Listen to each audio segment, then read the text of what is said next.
Gujarat number 1 engineering university Sankalchand Patil university.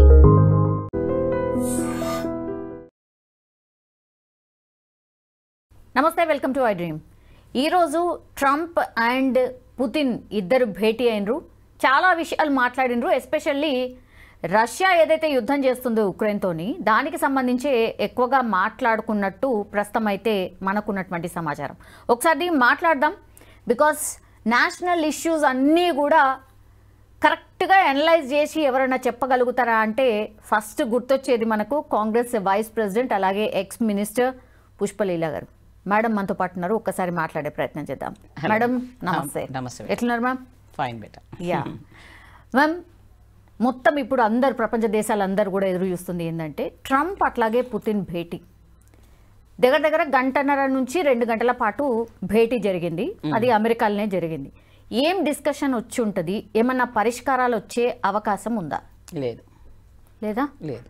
ఎందుకు లేదు అంటే ట్రంప్ అనేవాడు ఎలాంటి అంటే రాజ్య ఆకాంక్ష అంటారు కదా, రాజ్యాల మీద పెద్దరికాన్ని చెలాయించాలన్న ఈగోయిస్ట్ మైండ్ ఆయనకి. అందరూ నేను చెప్పినట్టు వినాలి, నా కరెన్సీనే వాడాలి, అన్ని దేశాలు కూడా నా కంట్రోల్లో ఉండాలి. అసలు ఈ యుద్ధాన్ని వెనకాల జరిపించడానికి కారణం కూడా గతంలో కూడా మన ఫిన్లాండ్ అనే విషయం చూసాము. ఒక ఉగ్రవాది సంస్థలను ప్రేరేపించి వాళ్ళని తయారు చేసి షెల్టర్లు ఇచ్చి ఆ తర్వాత చేసినందుకే వాళ్ళు తెలుసుకొని ఉల్టా వాళ్ళ మీదనే చేయడం జరిగింది అది. సో ఇలాంటివన్నీ కూడా ఒక రకమైన ముసుగు వేసుకొని హెల్ప్ చేస్తున్నామన్న ఉద్దేశంతో అందరిని మోసం చేసి ఈరోజు మొత్తం కూడా నా చేతిలో ఉండాలి, గుత్తాధిపత్యం ఉండాలి అనేది ఒక ఈగోయిస్ట్ మైండ్. ఇంకోటి ఏంటంటే ప్యూర్గా బిజినెస్ మ్యాన్ అయినా. దానికి కారణం ఏంటంటే అతని దగ్గర ఆ దేశంలో ఉన్నది ఏంటి, మనలాగా ఏవి కూడా వాళ్ళు తయారు చేయరు, అక్కడ ఏవి కూడా ఉండవు. మనం చూస్తే అక్కడ అన్నీ కూడా ఇతర దేశాల మీద ఆధారపడాల్సింది వాళ్ళు. తిండి దగ్గర నుంచి క్రూడ్ ఆయిల్ దగ్గర నుంచి ప్రతిదీ కూడా. సో అలాంటి అప్పుడు ఈయన $1 ఒక వెపన్స్ అమ్ముకోవడానికి, వీళ్ళకి వెపన్స్ అమ్ముకుంటే తప్ప జీవనాధారం లేని దేశం ఇది.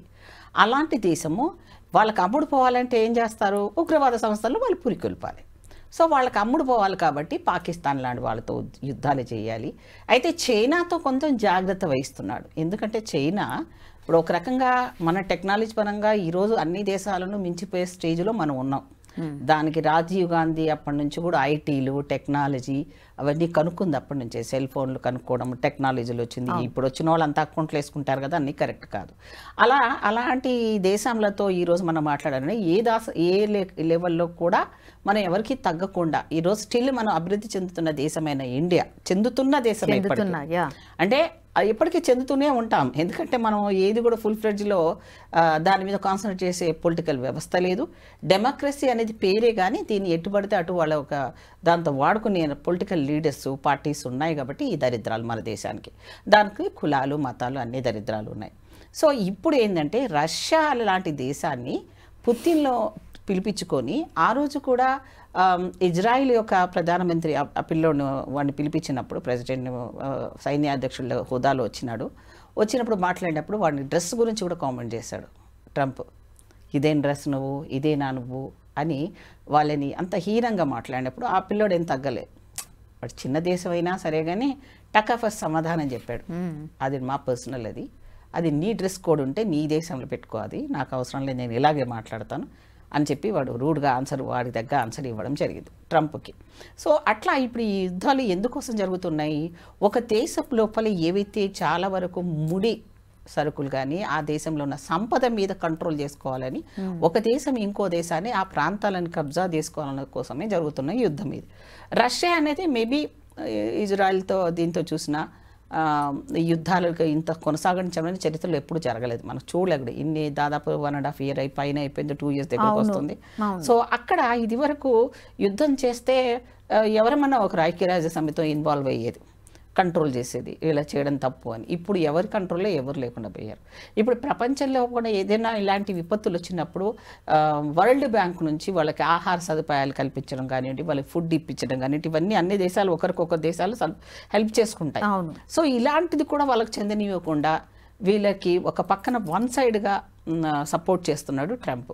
అందుకని రష్యా కూడా ఒక రకంగా ఒకప్పుడు వాళ్ళతో సమానంగా హోదాలో ఉన్న రష్యాని తర్వాత అది విడిపోయిన తర్వాత దాని వీక్నెస్ని ఓన్ చేసుకొని పుతిన్ని కూడా ఈరోజు నా కంట్రోల్లో తెచ్చుకుందాము, నేనేం చెప్తే అది వింటాడేమో అనుకొని భ్రమలో మాట్లాడాడు. కానీ పుతిన్ అంత తొందరగా తగ్గే వ్యక్తి కూడా కాదు.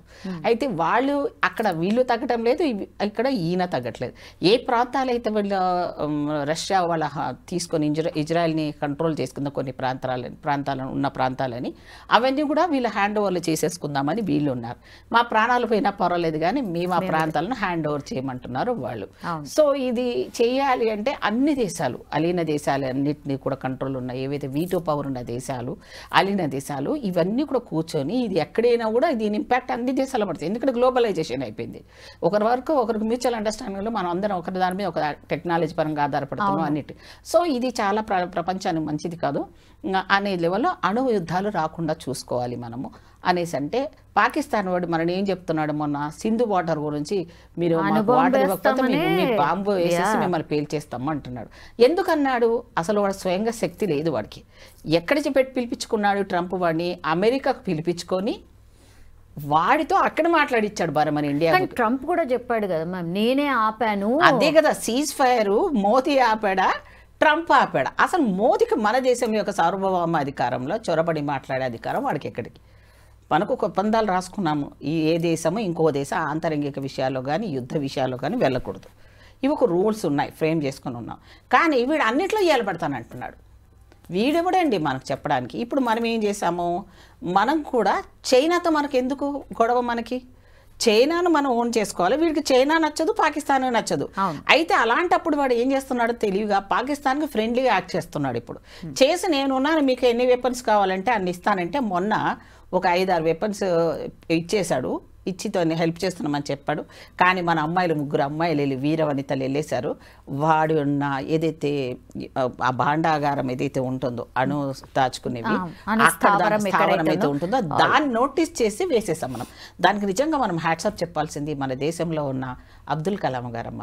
ఆ మహనీయుడు లేకపోయినంటే ఇలాంటి అన్ని టెక్నాలజీ కానీ ఒక ఓజైన్ పొర లాంటి లేయర్ని కూడా ఆయన ఎన్ని వెపన్స్ వచ్చినా కూడా మన దేశానికి ఏం కాకుండా ఉండే టెక్నాలజీ మనకు ఆయన అందించాడు. ఈరోజు మనం వాళ్ళకి తయారు చేసి ఇవ్వాల్సిందే తప్ప ఎవడు ఓన్గా తయారు చేసుకునే టెక్నాలజీస్ లేవు. అలాంటిది వీడు నేను ఇస్తానన్నాడు.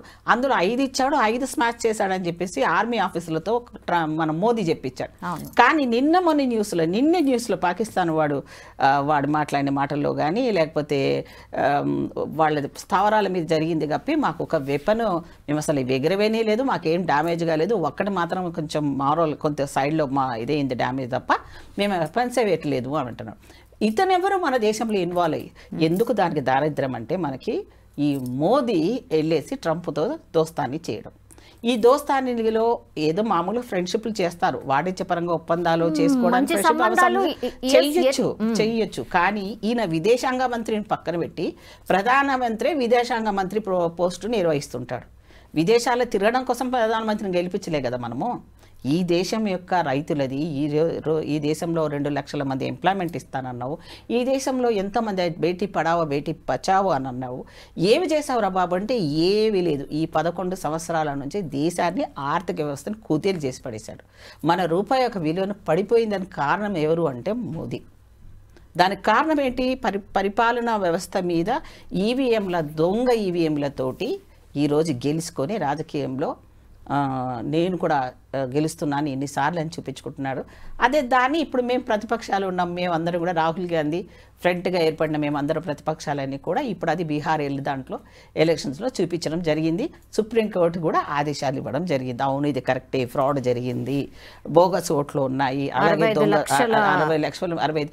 ఇక్కడ కూడా ట్రంప్ కాదు, ట్రంప్ అక్కడ ఉంటే ఇక్కడ మన కేసీఆర్ చేశాడమ్మా. 5 లక్షల మంది ఎలక్షన్ కమిషన్ సారీ అని చెప్పేశాడు అంతే అప్పుడున్న ఎలక్షన్స్లో. అంటే ఒక్క మాటతో సారీ అని చెప్పి 5 లక్షల మంది కూడా చచ్చిపోతే కూడా మన వాళ్ళు ఎవరు వేసినా కూడా ఆ పిటిషన్ కూడా తీసుకోలేదు. మన కాంగ్రెస్ పార్టీ నుంచి కూడా వేసాం మేము. ఎలా చెప్తాడు ఎలక్షన్ కమిషన్ అని అంటే, ఎలక్షన్ కమిషను ఈడీలు, సిబిఐలు, ఇవన్నీ కూడా సంస్థలన్నీ కేంద్ర ప్రభుత్వం లెవెల్లో పెట్టుకున్నారు. ఇప్పుడు మెజారిటీ గవర్నమెంట్ కాబట్టి ఇది వీళ్ళు ఎలా చెప్తే ఎలక్షన్ కమిషన్ కూడా వాళ్ళ మాట వింటది. అందుకని ఎప్పుడు మెజారిటీ గవర్నమెంట్ని ఎక్స్పెక్ట్ చేయకూడదు ప్రజాస్వామ్యంలో. ఎప్పుడు కూడా collision government the best government. ఎందుకు అంటే అన్ని పార్టీలు ఉంటాయి, ఒకరి అవసరాలు ఒకరికి కావాలి కాబట్టి అది కూడా కొట్లాటనే కదా మ్యామ్. ఉండనియండి. ఒక్కోళ్ళది దాంతో ఒకటి- బెటర్ తప్ప నష్టం జరగలే. కాకపోతే మాకు నష్టం జరిగింది. ఒక మంత్రి తప్పు చేస్తే అది మొత్తం యావత్తు కాంగ్రెస్ పార్టీ మోయాల్సి వచ్చింది. అలా కొన్ని ఉంటాయి. కానీ అలానే ఏమి లేదులే, మళ్ళీ మార్చుకోవడానికి ఒక వ్యవస్థ. కానీ మెజారిటీ ఏముంది, మొత్తం మెజారిటీ అంటే వాళ్ళు ఏమంటే అది ఒక పార్లమెంటరీ విధానం కూడా స్వస్థ చెప్పేసిండ్రు వాళ్ళు. అంటే రాజ్యసభలో డిస్కషన్స్ పెట్టాలి ఏదైనా పాలసీ తీసుకునే ముందు. అసలు చర్చలే లేవే. ఒకవేళ డిస్కషన్ పెట్టినా 2 సార్లు వీళ్ళు రెజల్యూషన్ వెనక్కి పంపించచ్చు, కానీ 3ఓసారి మెజారిటీ గవర్నమెంట్ చేసుకోవచ్చు.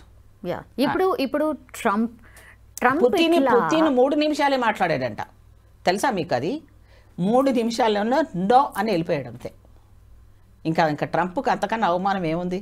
నేనే పెద్దన్న పాత్ర వహిస్తా, నేనే యుద్ధం ఆపగల శక్తి ఉన్నాడు, నీ మొహం ముందు నీ దేశం ఏమవుతుంది. ఈ పాకిస్తాన్ వాడు కూడా బీరాలు మారిపోయాడు కదా మనకి. ఇప్పుడు మన ఆర్థిక పరిస్థితి ఏం తెలుసా? అన్నమో రామచంద్ర అన్నట్టు ఉన్నారు వాళ్ళు. అది ఎప్పటి నుంచో ఉంది మ్యామ్. ఇప్పుడు ఇంకా మళ్ళా దరిద్రం వాళ్ళకు కదా. డబ్బులు ఇచ్చిండ్రు కదా, మళ్ళా ఎన్నో ఇచ్చి లక్షల ఆదుకున్నాము, మనం కూడా ఆదుకున్నాం అన్ని రకాల.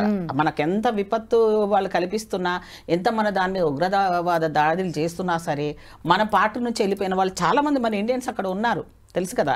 అప్పుడు డివైడ్ అయిపోయినప్పుడు ఇండియా నుంచి ఉన్న పార్ట్గానే విడిపోయారు కదా వీళ్ళంతా. బంగ్లాదేశ్ ఏంది, పాకిస్తాన్ ఏంది, వీళ్ళంతా కూడా చాలామంది. సో ఇప్పుడు వాళ్ళందరినీ ఉసిగొలుపుతున్నాడు ఎవడు? ట్రంపే. పుతిన్ కూడా అలాగే తక్కువ అంచనా వేశాడు. మనం ఎందుకు ట్రంప్ చేసింది ఆయన మనం ఓకే ఎందుకు అనాలి కదా. అందుకని మనం ఏం చేస్తున్నాము, రష్యాతో దోస్తానే ఉంటాం. మనం రష్యాతో క్రూడ్ ఆయిల్ తీసుకుంటున్నందుకు వాడికి మంట. ఎందుకు తీసుకుంటున్నారు నా పర్మిషన్ లేకుండా? అంటే నువ్వు చైనాని అడిగే దమ్ము నీకు లేదు, ఇండియాని అడుగుతావా? ఎందుకుని? మోదీ నీ దోస్తనా?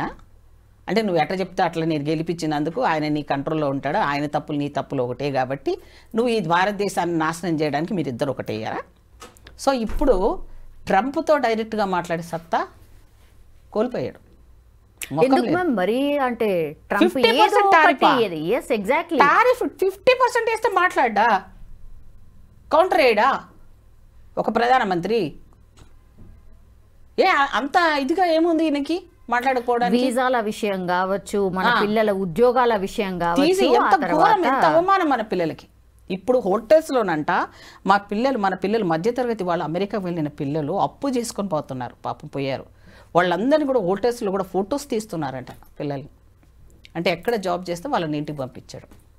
అసలు అన్ని యూనివర్సిటీనే క్లోజ్ అయితే వీడికి రెవెన్యూ ఎక్కడది అసలు? ఇంకొకటి పెద్ద ప్రపంచంలో వాడి డిమాండ్ ఏంటి తెలుసా? $1కి అగెనిస్ట్గా ఏ కాయిన్స్ రాకూడదు మార్కెట్లో. బిట్ కాయిన్స్ వ్యవస్థను ఎవరు పెట్టుకోకూడదంట. ఎందుకు పెట్టుకోకూడదు? మనం కూడా పెడదాం. వాడెవడు డిసైడ్ చేయడానికి రూపాయి విలువను? $1తో మనం ఎందుకు కంపేర్ చేసుకోవాలి? సో ఇవన్నీ రాజకీయాల్లో ఇంటర్నేషనల్ దానికి మోదీ ఎంత కారణమో ఈరోజు నాశనం అవ్వడానికి, ఇండియా మీద ప్రెషర్స్ పెట్టించుకోవడానికి, ట్రంప్ లాంటి వానికి సమర్థించడమే మోదీ చేసిన పెద్ద తప్పిదం. మోదీ యొక్క ఫెయిల్యూర్, ఇంటెలిజెన్స్ ఫెయిల్యూర్ వల్లనే ఈ దేశ పహల్గాం లాంటి సంఘటనలు జరగడం, మళ్ళీ దానికి సింధూర్ అనేది జరగకపోయినా జరిగింది నేనే చేసిన అని అకౌంట్ ఇచ్చుకోవడం, ఇవన్నీ కూడా ఫ్రాడ్ పాలిటిక్స్ గేమ్ ఆడుతున్నాడు ఆయన. ఇప్పటికి కూడా ఆ రోజు ఎర్రకోట మీద ప్రధానమంత్రి స్పీచ్ని వింటే బేటీ పడావో అన్నాడు. ఎక్కడ పడావో? అదే ఢిల్లీలోని నిర్భయ కేసు లాంటి కేసులు జరిగినా మాట్లాడలేదు. ఎవరైతే స్పోర్ట్స్ అమ్మాయిల మీద అంత రకంగా చైర్మన్ వాళ్ళు చేసినా కూడా వాళ్ళ పార్టీ చైర్మన్ల మీద యాక్షన్ తీసుకోలేదు. ఏ దానికి స్పందన లేదు, మాట్లాడాడు. అంతెందుకు మణిపూర్ సంఘటన, ఈరోజు బంగ్లాదేశ్ లాంటి దేశానికి సపోర్ట్ చేసినావే మోదీ, మరి ఇప్పుడు రేపొద్దున నీ పరిస్థితి కూడా అదే వస్తుందేమో. ప్రజాస్వామ్యం అంతా తక్కువ అంచనా వేయద్దమ్మా. ప్రజలకు కోపం వస్తే తట్టుకునే శక్తి ఏ పెద్ద దేశాధ్యక్షులకైనా కానీ తప్పదు, పారిపోవాల్సిందే. ఇలా కూడా ఆ రోజు వస్తుంది త్వరలోనే. Thank you ma'am, thank you so much. మీకు కూడా చాలా థ్యాంక్స్ చెప్పాలి, మంచి సబ్జెక్ట్ నన్ను అడిగినందుకు. Thank you ma'am, thank you. And for more videos, Please subscribe to iDream. Please subscribe to iDream. Please subscribe iDream. And please subscribe to iDream. For more videos, subscribe to iDream. please like, share and subscribe to the channel. Congratulations, iDream. Subscribe to iDream. Subscribe to iDream. So subscribe to iDream Media. iDream ki iDream team andarki huge congratulations. Please subscribe iDream Media. Please subscribe to iDream. Subscribe iDream. Please subscribe to iDream. iDream అంటే నా కళల ఛానల్ను subscribe చేసుకున్న నోరు తిరుగుతలేదు, మీరైతే గంట గుర్తు కొట్టండి. For more such videos, please subscribe to iDream. Subscribe to iDream. Please subscribe to iDream. Please subscribe iDream Media. Please do subscribe to iDream. Please subscribe to iDream Media. For best entertainment and information, please subscribe iDream. And don't forget to subscribe to iDream.